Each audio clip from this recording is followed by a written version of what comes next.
least try to do. I don't know how good I'm going to be at it, but I'm going to try to do anticipatory triggers. Yeah, I don't know. We'll see. I don't have, I've been watching more anticipatory trigger videos by some other ASMR artists, and a lot of them will use some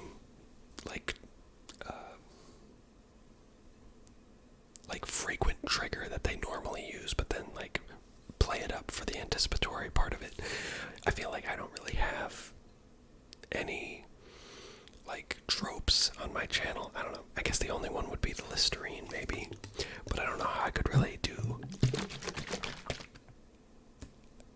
anticipatory with that. It's just kind of a noise, It's not I don't know. I'm having a really hard time explaining this, but that's the plan.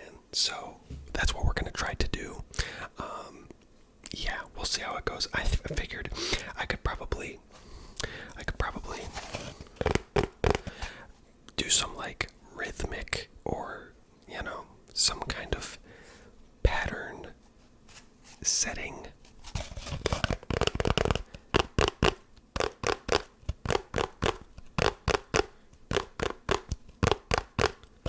Triggers, and then I don't know, I think that's maybe a little too fast-paced. This video is highly experimental. I really don't know what I'm doing, if I'm being completely honest. So bear with me. I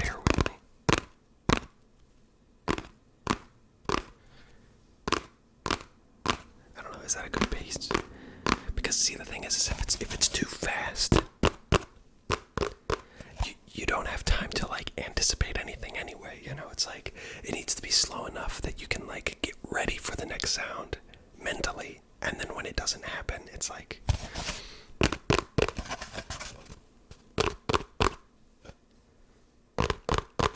it's surprising.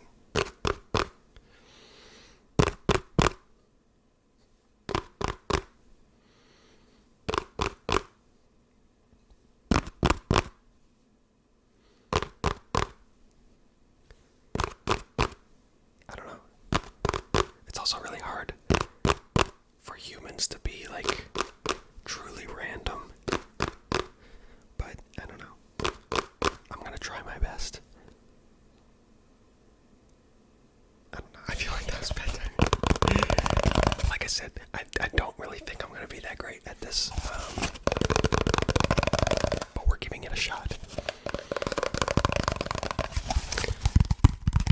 This isn't necessarily anticipatory triggers, but something you can also do with pattern ASMR is you set the pattern, but then you break the pattern. That doesn't necessarily mean just not doing anything at all, which is more anticipatory, but you just do something different than what's been established, and that can sometimes get you to tingle.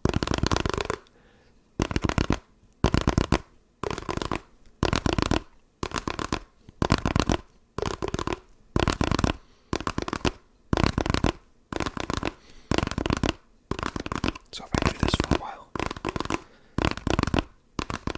and at some point you don't know if I'm going to change the pattern or just stop altogether.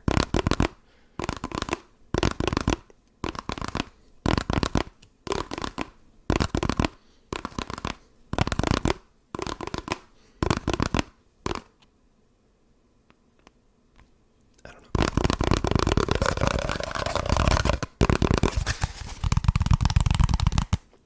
I'm not 100% sure. We could also do stuff I could count, say I'm going to count to, let's say 20. So I could go 1, and it's going to be really close to your ears.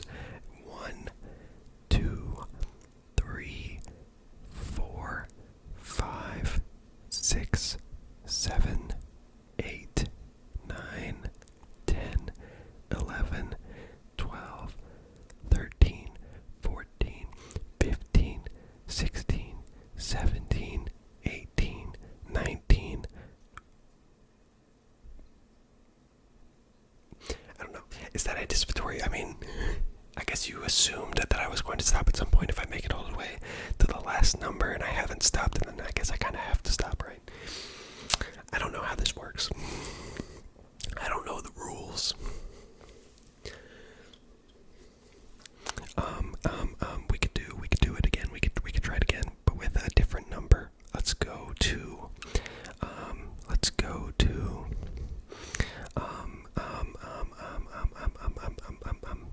I just have to pick a number. I don't know. Let's go to 28. We're going to 28. Random number. All right. Are you ready? Okay.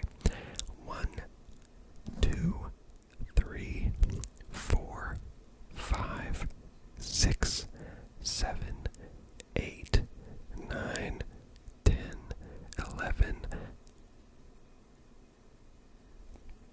I don't know. Is that even? I guess if you're into like whispers, then maybe that will be good. I don't know. I feel like on its own, it's not quite really that special, you know?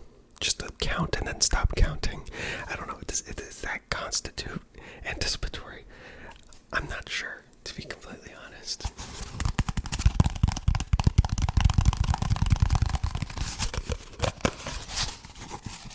I don't know. I'm not sure what to make of it. I'm not sure. But I have lots of things here that I could make sounds with in case this video sucks anyway. So if you're into just random ass sounds, that's not random ass sounds, but rather random ass sounds. They're very different things.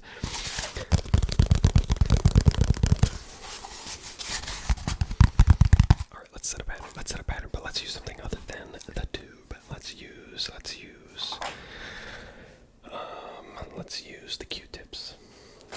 use the Q-tips. They are kind of buried. Let the fallen make a loud noise. Q-tips. They say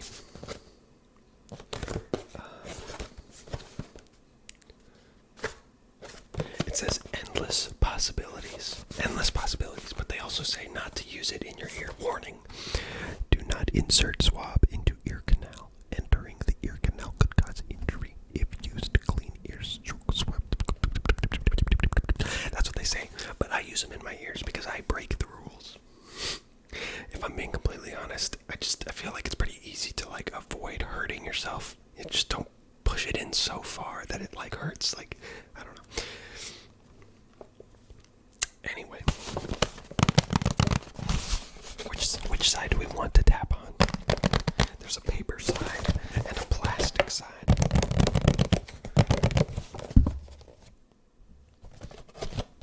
I'm a mess. It's a little bit harder for me to tap on the paper side, so we're gonna tap on the plastic side. Okay, what's the pattern gonna be? Okay, it's gonna be.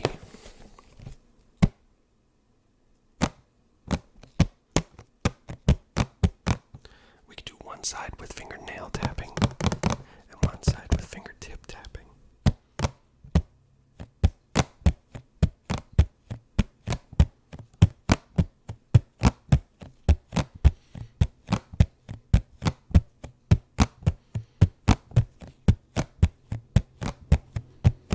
Don't listen to the truck.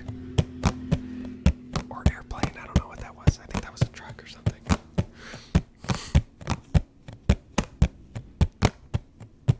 I don't know why I have so hard of a time keeping the pattern going while I'm talking, but that's really hard for me, even with something so simple like this.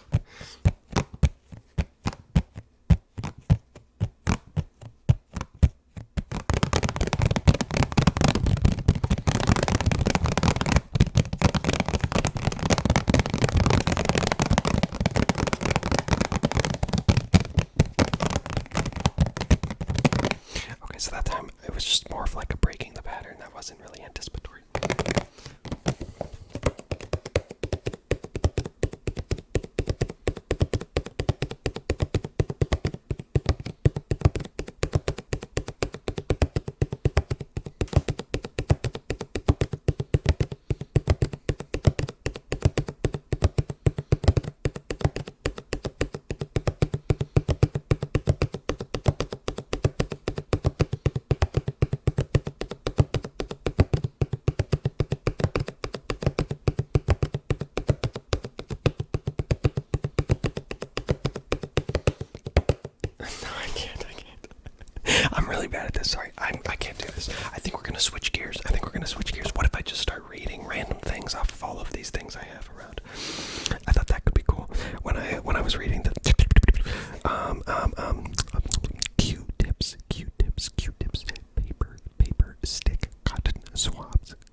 Q-tips.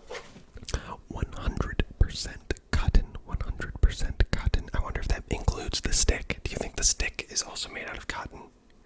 It might be, honestly. It could just be like compressed cotton. I don't know. More than 100 years of care. Beauty, first aid and baby care, home and electronics, lift here, crafts and arts and crafts. For more helpful home and beauty tips, visit www.qtips.com. That's www.qtips.com. This is paper card recyclable. The plastic tray is recyclable, and the paper insert is recyclable. Although apparently the plastic tray is not recycled in all communities. And this serial number on the box here is 62714-314. Hopefully that can't be used to trace my information. There are 625 Q-tips in this container, which I've said this before, but that seems like a lot more than 625 to me anyway. And it says Q-tips. It says Q-tips right there. It says Q-tips. And it also, if you look right there, somewhere around there, there's a reserved symbol, meaning that the name Q-tips is reserved. We've got cotton swabs, durable paper stick. So this says the stick is paper, not cotton. So they lie. It's obviously not 100% cotton as they claim right there. I think we can sue them for false advertising, guys. I think we've got a case here. Because clearly they're using paper for the stick. Apparently this has a new look, but it has the same great quality, which we all know is bullshit. Q-tips have really gone downhill in the past 5 years. I mean, yeah, they just don't make them like they used to. Anyway, stands for quality with a big old Q. That's what the Q stands for. Quality tips. Quality tips. Who knew? I never knew that.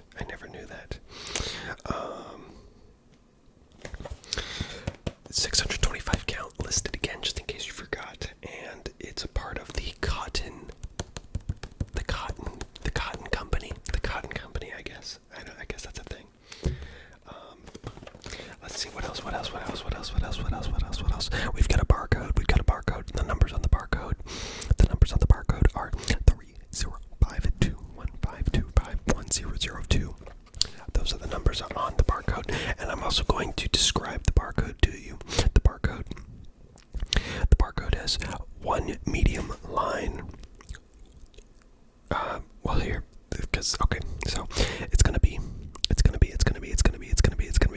one medium black line, followed by one small white line, followed by one medium black line, followed by one small white line, followed by one large black line, followed by one small white line, followed by one medium black line, followed by one large white line, followed by one medium black line, followed by one small white line, followed by one medium small.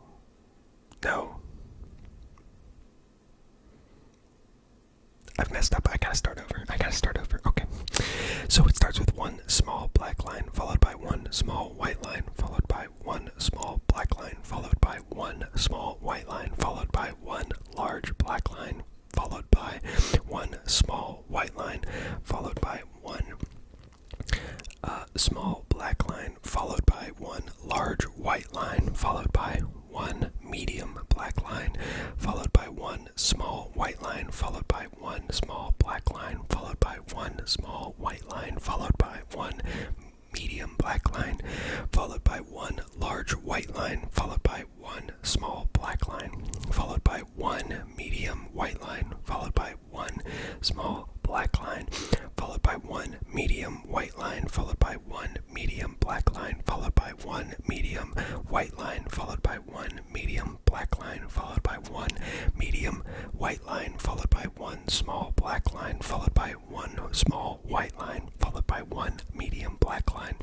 followed by one large white line, followed by one small black line, followed by one small white line, followed by one small black line, followed by one small white line, followed by one small black line, followed by one small white line, followed by one medium black line, followed by one small white line, followed by one medium black line, followed by one medium white line, followed by one small black line, followed by one medium white line, followed by one large black line, followed by one small white line, followed by one medium black line, followed by one medium white line, followed by one medium black line, followed by one small white line, followed by one large black line, followed by one medium white line, followed by one small black line, followed by one small white line, followed by one large black line, followed by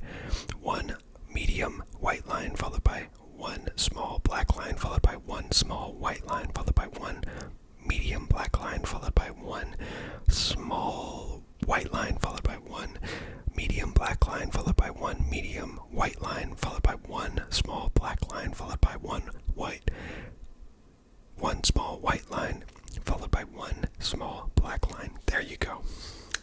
That is the entire barcode. Let's continue on. Warning, do not insert swab into ear canal. Entering the ear canal could cause injury if used to clean ears. Stroke swab gently around the outer surface of the ear only. Keep out of reach of children. It lists the cotton company's logo again and a registered trademark logo thing. This seal signifies that Q-tip cotton swabs are made with 100% cotton. That's a lie. This seal of cotton is a trademark of Cotton Incorporated. Interesting. For questions, call 1-800-265-7964. That's 1-800. I'm sorry, I can't. Consumer Info Center. For more helpful home and beauty tips, visit www.qtips.com. And this is all part of the Unilever Ramble, Connecticut. Unilever, I guess, is the company, and they headquarters out of Ramble, Connecticut, 06611. And here we have another serial number 627-14319. Let's see if it matches the other one. Where was the other one? Here it is. 627-14314. And this one is 627-14319. They aren't the same, actually. That's kind of weird. I don't know. I guess this because this one's printed on the paper, and this one's also printed on the paper. I guess it is two different sheets, maybe. I don't know. That's weird. Where were we? Okay, so that's all that. And then there's an embossed, a raised recycling logo with a 1 in the middle, and then it says Pete. It says Pete underneath, so I'm guessing if you want to recycle this, you have to go through some guy named Pete. I guess he does all of the recycling stuff for Q-tips. So, yeah, if you want to recycle this, you got to go through Pete. And then there's also a small C, and everyone knows that a C next to a recycling logo stands for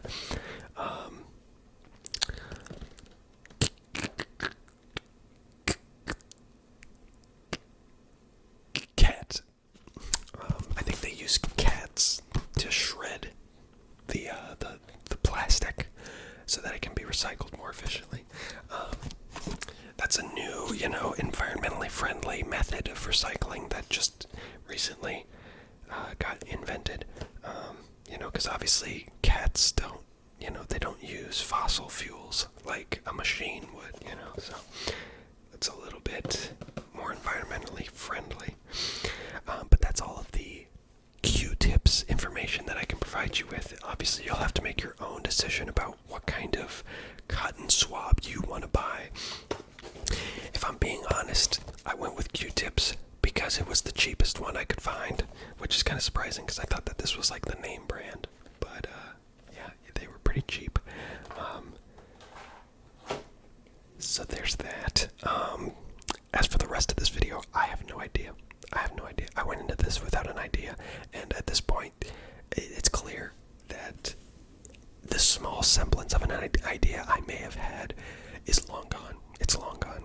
It may have never even existed in the first place. So yeah,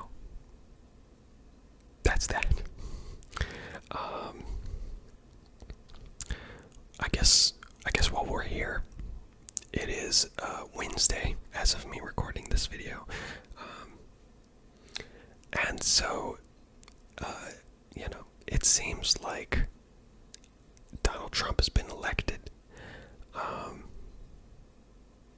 know there's probably lots of people who either don't care about politics or are tired of politics being crammed down their throats.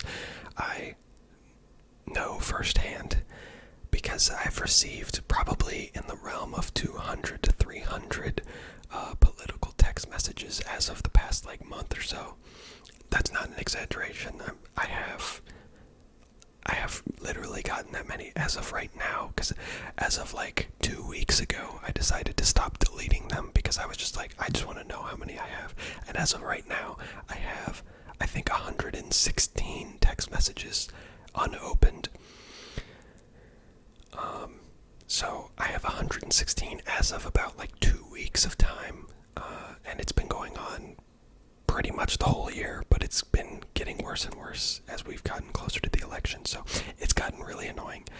The one silver lining of the election results are that I won't be getting any more political text messages because the elections are over. But yeah, I have to say I am pretty surprised with the results after Trump lost to Biden in 2020. I thought for sure that there was no way he would win in this election, considering that he's now 4 years older than he was back in that election, and his rhetoric hasn't changed at all or anything.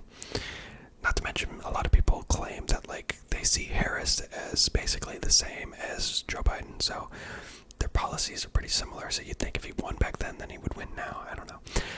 It seems like a lot of the people that, not a lot, but I mean, a decent chunk of the people that voted in 2020 did not vote in this election, which is also really interesting because if I could have made any prediction, and I talked to my family about this, and I said, just based on the general,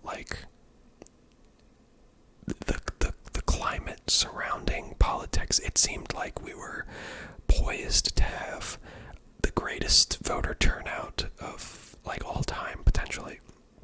I figured we would have significantly more votes this election cycle than at least in the past few election cycles. Just because it seems like people are getting more polarized, more people are getting riled up, which I would have assumed would have led people to vote because they're more opinionated. They care more about the outcome of the election. But yeah, it seems like as of at this moment, I mean, obviously not every single vote has been counted. We know that Donald Trump will be the president because, the Electoral College is a thing, which is really dumb. But, either way, he's going to win. So we don't know exactly how many votes have come in yet. But it looks like the total is going to be lower than in the 2020 election, which is just a very peculiar outcome. I really wouldn't have expected that at all. So, I guess it just goes to show that you can't really trust internet noise. If you spend a lot of time on the internet, and it seems like people are very opinionated and very vocal about their stance and everything, you have to understand that that's a small minority of people that are just, it's a very vocal minority, obviously. It seems like maybe people are more apathetic than ever before when it comes to politics because, they're just not turning out as much. I mean,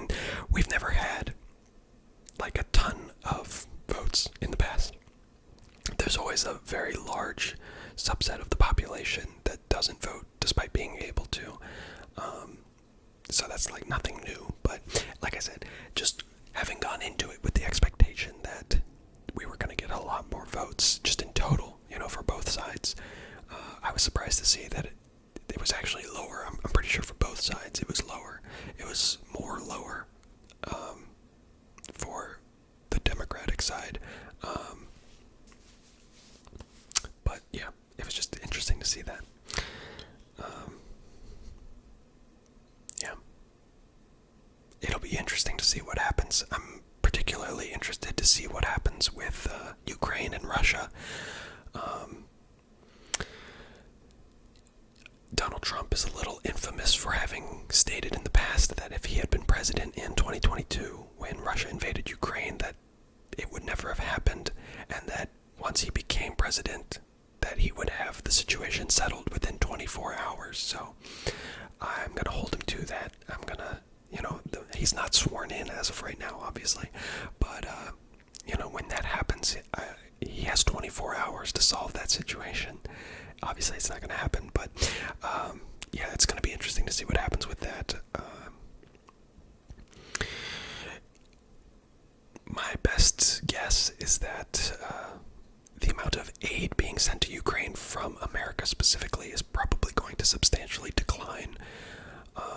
At this point, we have given them a lot, and so I'm sure there's lots that they haven't used yet of what we've given them. So, there's no saying that, like, they're just immediately going to start, like, losing the battle hard, or anything. They'll probably be okay for a little while anyways. And even once they deplete whatever we've given them, they're still going to be receiving aid from other countries. I don't think this is going to, like, drastically change the tides of battle or anything. But it will certainly have some impact on Ukraine's ability to fight. And again, that's on the assumption that we do decide to stop giving them aid or significantly reduce the amount of aid that we're giving them, which I'm only assuming because of what's been said and the rhetoric that Trump has talked about during his campaigning and stuff, as well as his previous actions during his first term as president. So who knows, but that'll be interesting to see. It'll also be interesting to see if something happens with, like, Taiwan. If we stop sending aid to Ukraine and we kind of pull out of that situation, it's possible potentially that China decides to invade Taiwan, because right now, I mean, there is no, like, written treaty that states that the United States has to provide aid to Taiwan. We do right now because we, are friendly with that country, but there is no, we are not obligated to help them. And so in the event that, China sees that we aren't going to help Ukraine, which is a similar situation because we have no obligation to help Ukraine either. Ukraine isn't a part of NATO, and I don't believe Taiwan is a part of NATO either. We're just friendly with Taiwan for whatever reason. I'm not exactly sure, honestly. I guess just to preserve freedom in the world, because America is the police force of the world. That we, the U.S. is the hegemony, or whatever it's called, hegemony. I'm not sure. But yeah, it's possible that if we pull out of Ukraine, then China will feel more confident in invading Taiwan, potentially. We know that China's been building up their military for the last few years now, pretty substantially, actually. So that'll be interesting, especially with the stuff that's been happening with North Korea. North Korea sending troops to Ukraine, which is interesting. As of right now, it seems like the North Korean troops that have been sent are actually fighting within the Ukrainian-controlled territories of Russia in the Kursk region. So technically, right now, the North Koreans are not fighting on Ukrainian territory. But assuming that Russia can regain control of those lost territories, it's feasible that North Koreans could eventually push into Russian-controlled Ukrainian territories and potentially even assist on the front lines of Ukraine, which would be very interesting. There's a lot of implications there. So it's going to be interesting to see what happens with that. I've been looking into stuff, and people are talking about how it seems like there is an alliance growing between North Korea, Russia, China, and Iran. I don't know. However you want to say it. It's probably Iran, but I'm from America, so we just say Iran. Anyway, there's a tenuous alliance forming between those nations, and North Korea sending troops to help Russia in Ukraine is only further proof of that. Yeah, there's a lot of interesting stuff going on. It'll also be, so that's all like foreign policy type stuff, that'll be interesting to see. But there's also some domestic policies that'll be interesting to see unfold. Now, Trump has gone on record as to say that he is not, for a national abortion ban. But yet when he was debating Harris, he was asked if he would veto a national abortion ban if it came across his desk, and he was unable to say that he would. So that could just be, pandering. He knew that if he said that he would veto it, that he would lose some of the support from the Christian voter groups that would vote for him. So I guess he was just a little afraid to say it, maybe. I don't know. But going off of that, I have to assume that he would potentially consider allowing, the outlawing of abortion nationwide without any exceptions, which would be a pretty big step backwards. But only time will tell with that sort of stuff. There's been a lot of talk about Project 2025 with regard to Trump getting into the presidency, and it seems like Republicans at this point have control of the House. They have control of the Senate. Obviously, Trump is now president, and apparently they have control of the Supreme Court. So Republicans are in a position right now to do just about more in terms of change than potentially they've ever had the ability to do. So who knows what's going to happen here. I'm also worried about environmental policy. I'm a firm believer in climate change, and I think it's something that we need to seriously, get in check as much as we can. And Trump doesn't seem too worried about that sort of stuff. I feel like a lot of his supporters and a lot of his rhetoric kind of relies on this, like, rejection of science, or at least, like, this belief that what's being told to us is, like, not necessarily a lie, but, like, it's being misrepresented in such a way that is only, like, malicious, I don't believe that. I just don't. I think the Earth is warming, and it is caused by mankind, and that if we don't do something about it, it's not going to be good. Is 4 years of Trump presidency and Republican-controlled government going to be enough to, like, really make shit bad? Maybe not, but it's certainly not going to help. So we'll see what happens with that, but I'm not too excited about that. And then there's also the whole tariff situation. Trump has talked about, imposing massive tariffs on countries importing goods into the United States. So the two that I've heard him talk about specifically are China and Mexico. China is a massive, they import many goods into the United States, so a tariff on Chinese imported goods is going to massively increase the price of goods in America, which is not fun to think about, because stuff is already as expensive as it is. And then the same with Mexico, except it's just a slightly different type of goods, obviously. But yeah, that's not. I don't love the sounds of that.